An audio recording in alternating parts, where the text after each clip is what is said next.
Si vous avez plus de 60 ans et que vous avez déjà remarqué que vos jambes gonflent en fin de journée, sachez que votre risque d'une urgence cardiaque sévère peut être bien plus élevé que vous ne l'imaginez, et le signal d'alarme est déjà visible sur votre propre peau en ce moment même. Je suis le docteur José Varela, cardiologue avec plus de 20 ans d'expérience dans les unités de soins intensifs cardiologiques, et aujourd'hui, je vais vous montrer exactement ce que ce gonflement signifie, pourquoi c'est le cri le plus ignoré que le cœur humain pousse avant de s'arrêter, et comment agir dans les prochaines étapes pour protéger votre vie avant qu'il ne soit trop tard. Il était 19 heures, un vendredi ordinaire. Monsieur Joao, 68 ans, retraité, grand-père de 3 petits-enfants, était assis au bord de son lit, retirant ses chaussettes épaisses après une longue journée. Il remarqua une marque profonde que la chaussette avait laissée sur son mollet. Curieux, il pressa son pouce fermement contre la peau pendant quelques secondes. Quand il retira son doigt, un creux demeura là, comme si sa jambe était faite de pâte à modeler molle. Joao rit. Il mit ça sur le compte de la chaleur, des chaussettes trop serrées, s'allongea et s'endormit tranquillement. 7 jours plus tard, à 2 heures du matin, la femme de Joao se réveilla en l'entendant aspirer l'air avec désespoir, assis dans son lit, les yeux écarquillés, répétant qu'il se noyait. Ses poumons s'étaient remplis d'eau. L'ambulance arriva en 10 minutes. Que s'est-il passé durant ces 7 jours ? Le déclencheur de cet effondrement n'était pas un infarctus foudroyant. Ce creux qui se formait dans la jambe de Joao n'était pas de la fatigue, ce n'était pas la chaleur, ce n'était pas l'âge. C'était son propre corps qui criait que son moteur principal était en train de s'arrêter. Et Joao n'a pas su l'écouter. Ce qui s'est passé dans le corps de Joao a un nom précis et une progression que la médecine connaît très bien. Mais je dois vous dire quelque chose qui me dérange profondément depuis des années.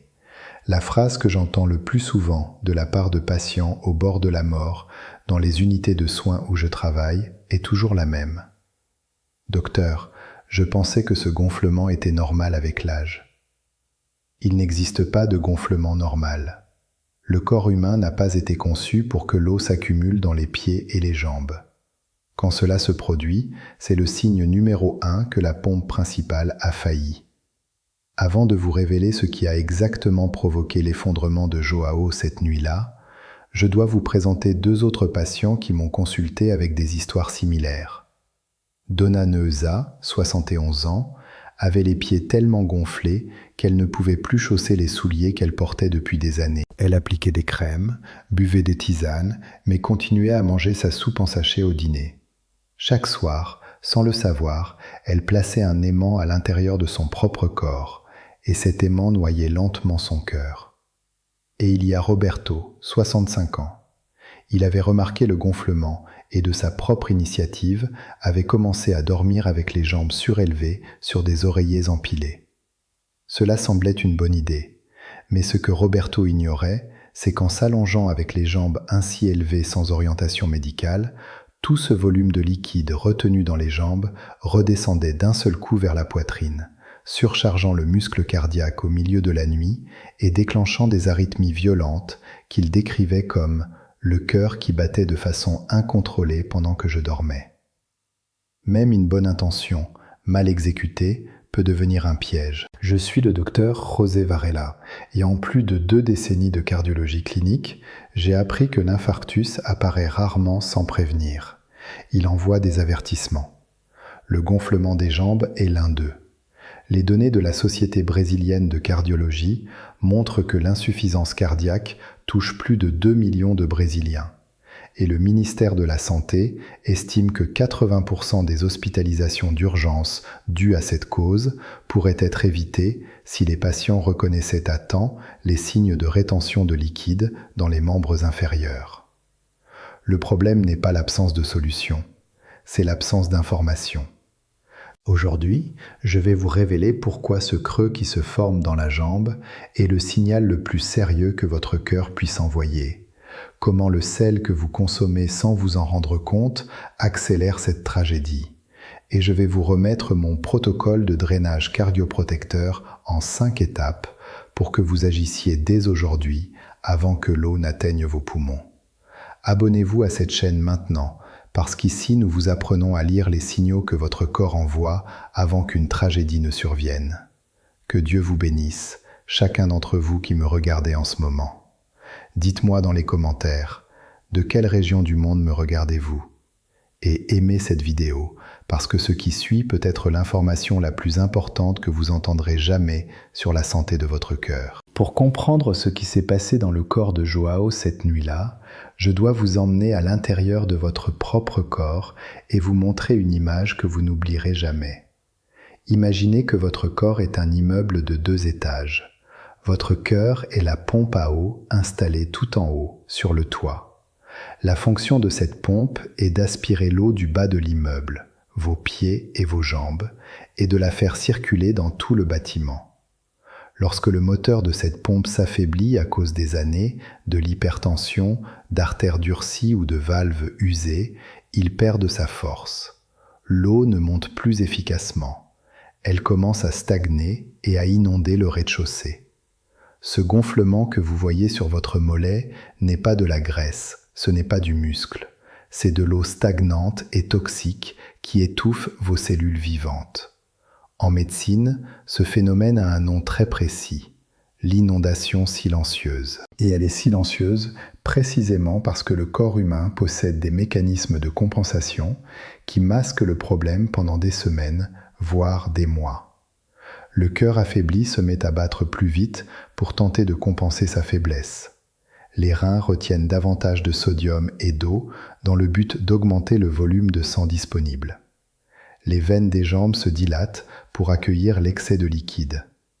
Tout cela se produit sans que vous ressentiez de douleur, sans que vous le perceviez, jusqu'à ce que le système de compensation atteigne sa limite et que le corps envoie l'avertissement le plus dramatique qui soit, le creux dans la peau qui ne disparaît pas. En médecine, nous appelons ce creux qui reste dans la peau l'œdème à godet ou signe du godet. C'est le marqueur clinique numéro 1 de l'insuffisance cardiaque congestive, l'ICC. Lorsque le ventricule gauche du cœur perd sa fraction d'éjection, c'est-à-dire la force avec laquelle il propulse le sang vers la circulation, la pression à l'intérieur des veines augmente tellement que le plasma sanguin commence à fuir vers les tissus environnants. Ce plasma infiltré dans les tissus, c'est le liquide que vous appuyez et qui laisse le creux. Et lorsque ce même liquide, au lieu de rester uniquement dans les jambes, commence à monter vers les poumons, nous sommes face à l'œdème aigu du poumon. C'est exactement ce qui a failli tuer Joao cette nuit-là. Je dois maintenant vous présenter les 3 saboteurs de la pompe à eau. 3 erreurs que la majorité des personnes âgées commettent chaque jour, convaincues qu'elles font la bonne chose ou que le problème n'est pas grave. Chacun de ces saboteurs, seul, est déjà dangereux.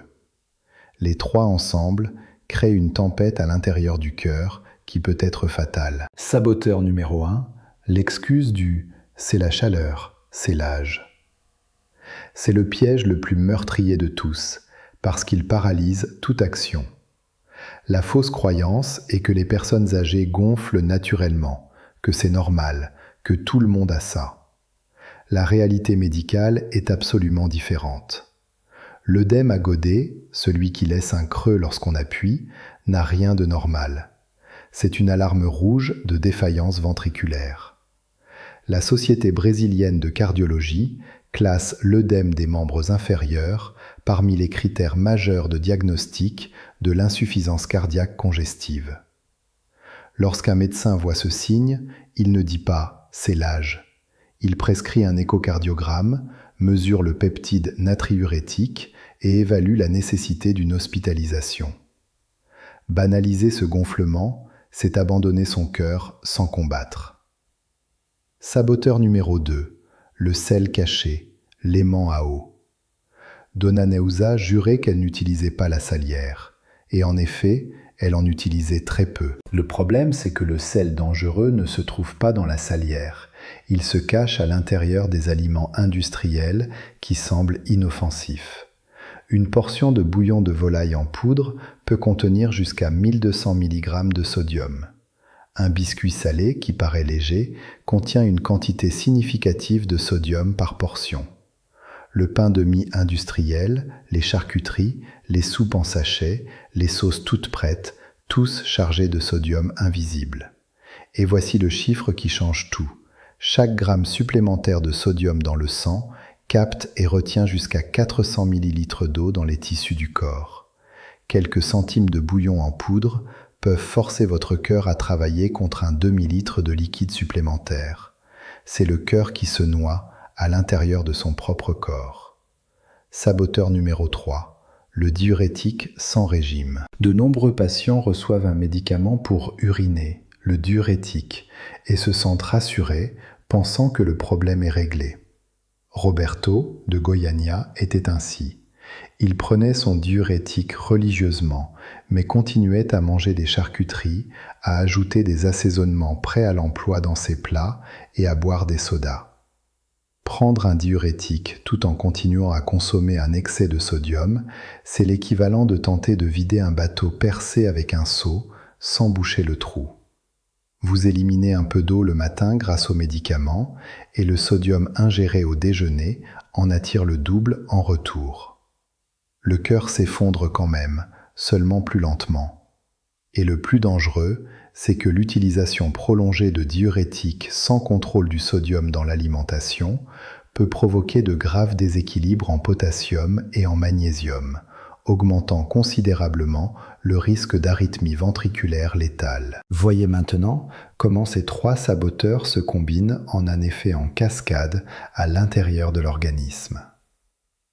La fausse croyance que le gonflement est normal empêche toute démarche. Le sodium caché dans l'alimentation agit comme un aimant, attirant l'eau vers les tissus et augmentant le volume de sang que le cœur affaibli doit pomper. Le diurétique, utilisé sans contrôle alimentaire, crée des montagnes russes de liquide dans l'organisme, surchargeant les reins et déstabilisant les électrolytes. Et le cœur, déjà fragilisé, perd progressivement la bataille contre l'inondation intérieure qui ne cesse de croître. La pression à l'intérieur des cavités cardiaques augmente. Le liquide commence à s'infiltrer dans les alvéoles pulmonaires. Et c'est alors que l'œdème aigu du poumon survient. Cette sensation de se noyer chez soi, les poumons remplis d'eau, qui est l'urgence la plus terrifiante et la plus létale de la cardiologie d'urgence. Les données du ministère de la Santé sont sans équivoque. L'insuffisance cardiaque est la première cause d'hospitalisation chez les personnes de plus de 60 ans au Brésil. Et la principale fenêtre d'opportunité pour éviter ces hospitalisations se situe précisément au moment où l'œdème dans les jambes apparaît et est ignoré. C'est ce moment-là qui compte. Si vous-même ou quelqu'un que vous aimez présente ce signe aujourd'hui, cette vidéo peut faire la différence entre une consultation préventive et un séjour en soins intensifs d'urgence. Si vous ne saviez pas que le creux dans la jambe était un appel au secours de votre cœur, aimez cette vidéo maintenant. Votre j'aime signale à YouTube que cette alerte est vitale et aide à diffuser cette vidéo pour sauver d'autres vies. Abonnez-vous à cette chaîne. À présent, je vais vous remettre le protocole complet pour agir avant que l'eau n'atteigne vos poumons. À présent, je vais vous donner ce que vous êtes venu chercher ici. La bonne nouvelle, et elle est très bonne, c'est que lorsque l'œdème est encore dans les jambes et n'a pas atteint les poumons, votre corps se trouve encore dans la fenêtre de réversibilité. Vous avez encore du temps. Et ce que je vais vous confier maintenant ne nécessite pas d'ordonnance médicale, ne coûte pas cher et peut commencer à faire effet dès ce soir. J'appelle cet ensemble d'actions le protocole de drainage cardioprotecteur. Et il comporte 5 étapes qui agissent ensemble pour soulager la charge sur le cœur, éliminer l'excès de liquide dans les tissus et empêcher l'inondation silencieuse d'atteindre les poumons. Avant d'aborder ces étapes, je veux que vous graviez une chose fondamentale dans votre esprit. Un cœur affaibli n'a pas besoin de miracle. Il a besoin que vous cessiez de semer des obstacles sur son chemin. Chaque étape de ce protocole est un moyen de retirer un obstacle différent. le sodium qui attire l'eau, le liquide mal réparti, la surcharge hydrique et la sédentarité des veines. Lorsque vous supprimez ces obstacles un par un, le cœur, même affaibli, recommence à accomplir son travail avec beaucoup plus d'efficacité. C'est la différence entre pousser une pierre au sommet d'une colline avec du sable dans les chaussures ou avec un chemin dégagé droit devant vous. Étape 1. Le test de survie de 5 secondes. C'est l'étape que vous devez réaliser dès aujourd'hui avant de dormir. Asseyez-vous confortablement, pressez votre pouce fermement contre l'os de votre tibia ou contre votre cheville pendant exactement 5 secondes. Appuyez en profondeur avec une force constante. Ensuite, relâchez et observez. Si la peau redevient immédiatement normale, c'est bon signe. Mais s'il reste un creux, une dépression visible qui met plus de 2 secondes à disparaître, votre alarme cardiaque vient de se déclencher. C'est le signe du godet. C'est votre corps qui vous dit que le plasma sanguin fuit dans les tissus parce que le cœur ne parvient plus à maintenir la pression veineuse dans des limites sûres. Faites ce test toutes les semaines. Apprenez également à un membre de votre famille à le faire. Il peut faire toute la différence entre une simple consultation et une hospitalisation d'urgence. Étape 2. La réduction implacable du sodium. À partir d'aujourd'hui, votre relation avec le sel doit changer de manière radicale et sans négociation. Votre limite maximale de sodium est de 1500 mg par jour, l'équivalent d'une cuillère à café rase de sel pour toute la journée en comptant tout le sodium déjà présent dans les aliments. Pour y parvenir, éliminez immédiatement les plus grands coupables cachés, les bouillons et soupes en sachet, les charcuteries comme les saucisses et la mortadelle, les biscuits salés, le pain de mie industriel, les conserves et tout assaisonnement tout prêt en poudre ou liquide. La Société brésilienne de cardiologie recommande une restriction sévère en sodium comme mesure de première ligne pour le contrôle de l'œdème chez les patients atteints d'insuffisance cardiaque congestive. Ce n'est pas une suggestion, c'est une prescription médicale qui ne nécessite pas d'ordonnance pour commencer. Étape 3. L'élévation stratégique et fractionnée. Surélever les jambes est correct et bénéfique pour l'œdème, mais cela doit être fait correctement. 3 fois par jour, le matin, l'après-midi et avant le dîner, allongez-vous et surélevez vos jambes au-dessus du niveau du cœur, en les appuyant sur des oreillers fermes pendant 20 minutes à chaque fois. Voici un avertissement médical très important que Roberto ignorait. Ne surélevez pas vos jambes pendant une durée excessive en une seule fois et ne dormez jamais toute la nuit avec les jambes complètement surélevées au début. La raison est physiologique. En surélevant les jambes, tout le volume de liquide retenu dans les membres inférieurs est redistribué rapidement vers la poitrine. Fait de manière fractionnée, le cœur absorbe ce volume petit à petit. Fait de manière brusque, en grande quantité, ce volume surcharge le ventricule droit et peut déclencher des arythmies et un essoufflement aigu, exactement ce qui est arrivé à Roberto en pleine nuit. Étape 4. L'hydratation intelligente. Beaucoup de gens commettent une erreur grave lorsqu'ils découvrent qu'ils font de la rétention d'eau. Ils arrêtent de boire de l'eau par peur d'aggraver le gonflement. C'est une erreur qui peut coûter cher. Réduire drastiquement l'eau n'élimine pas l'œdème, car l'œdème n'est pas causé par un excès d'eau consommée, mais par le sodium qui retient le liquide dans les tissus et par un cœur faible, incapable de rééquilibrer le système. Arrêter de boire de l'eau va concentrer le sang, forcer les reins à travailler dans des conditions précaires et peut évoluer vers une insuffisance rénale aiguë qui complique encore plus le tableau cardiaque. La bonne directive est de boire de l'eau de manière répartie tout au long de la journée, par gorgées régulières, heure par heure, sans avaler de grands volumes d'un seul coup. Laissez le temps aux reins de filtrer calmement, sans surcharger le cœur avec des pics de volume hydrique. Étape 5. La règle de l'oreiller supplémentaire, l'alerte médicale rouge. Cette 5e étape n'est pas une technique, c'est un signal d'urgence que vous devez connaître dès maintenant. Si le gonflement a déjà dépassé le genou et remonte vers la cuisse, arrêtez tout et consultez un cardiologue dès demain matin, sans faute. Si vous vous rendez compte que vous avez besoin d'utiliser 2 ou 3 oreillers empilés pour réussir à dormir, parce que vous allongez complètement à l'horizontale vous donne le souffle court, cela porte un nom médical, l'orthopnée.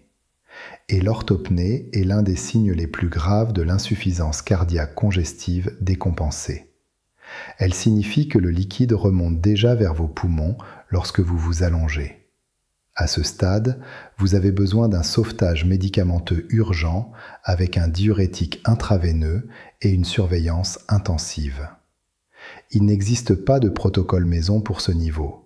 C'est le moment de vous rendre chez le médecin sans hésiter. Le protocole de drainage cardioprotecteur est conçu pour fonctionner lorsque l'œdème se trouve encore dans les jambes, lorsque le signe du godet vient d'apparaître, lorsque le cœur est encore dans la fenêtre de compensation. Il est l'action que vous entreprenez entre le premier avertissement et l'urgence. Mais il exige que vous preniez une autre précaution importante, qui est de parler avec votre médecin de vos taux de potassium et de magnésium, surtout si vous utilisez déjà un diurétique. Le diurétique élimine ces minéraux avec l'eau, et la carence en potassium est l'une des principales causes d'arythmie mortelle chez les patients cardiaques. La Société brésilienne de cardiologie est catégorique sur cette consigne. Aucun diurétique ne doit être utilisé sans une surveillance régulière des électrolytes dans le sang. Vous vous souvenez de Joao, que l'ambulance a emmené à 2 heures du matin, les poumons remplis d'eau? Aujourd'hui, il a 72 ans et se porte à merveille. Il a appris à écouter son corps. Il fait le test des 5 secondes chaque semaine sur son propre tibia. Il a banni le bouillon en sachet, les biscuits salés et le pain industriel de son alimentation. Ses chevilles sont aujourd'hui fines, sans marque de chaussettes, sans creux. Son cœur n'a plus besoin de lutter contre une inondation interne. Il vit en paix, avec de l'énergie, et m'envoie un message à chaque anniversaire pour me dire qu'il est en route vers ses 80 ans avec les jambes d'un homme de 55 ans. Le résumé de ce que nous avons vu aujourd'hui est direct. Le gonflement qui laisse un creux dans les jambes n'est pas dû à l'âge, ce n'est pas la chaleur et ce n'est pas normal. C'est le signe du godet, le marqueur clinique numéro 1 de l'insuffisance cardiaque congestive. Les 3 saboteurs de la pompe à eau qui précipitent cette tragédie sont la fausse croyance que le gonflement est normal, le sodium caché dans les aliments industriels et l'utilisation de diurétiques sans contrôle alimentaire. Et l'antidote est le protocole de drainage cardioprotecteur, le test des 5 secondes, la réduction radicale du sodium, l'élévation fractionnée des jambes, l'hydratation intelligente par petites gorgées réparties et la règle de l'oreiller supplémentaire comme signal d'urgence médicale. Votre corps est un ami loyal. Il ne lâche jamais sans avoir d'abord chuchoté un avertissement. Le gonflement des jambes, c'est votre corps qui implore de l'aide avec la voix la plus claire qu'il possède. N'ignorez pas ce signal. Prendre soin de ce détail apparemment anodin est le plus grand acte d'amour que vous puissiez accomplir pour votre propre vie et pour les personnes qui dépendent de vous. Laissez un commentaire maintenant et écrivez « cœur fort » pour sceller votre engagement à faire le test des 5 secondes dès aujourd'hui. Et je vous le demande en tant que médecin, partagez cette vidéo sur WhatsApp avec quelqu'un maintenant, car cela peut sauver une vie. Tout le monde a une grand-mère, un père, un ami ou un voisin qui se plaint de jambes gonflées en pensant que c'est une chose normale liée à l'âge. Un simple clic peut être l'avertissement qui sauvera la vie de cette personne cette semaine. Je suis le docteur José Varela. Je vous souhaite de tout cœur une vie longue, des pas légers et un cœur qui bat fort, comme une pompe parfaite, jusqu'à votre dernier jour. Je vous embrasse chaleureusement. Je vous retrouve dans la prochaine vidéo.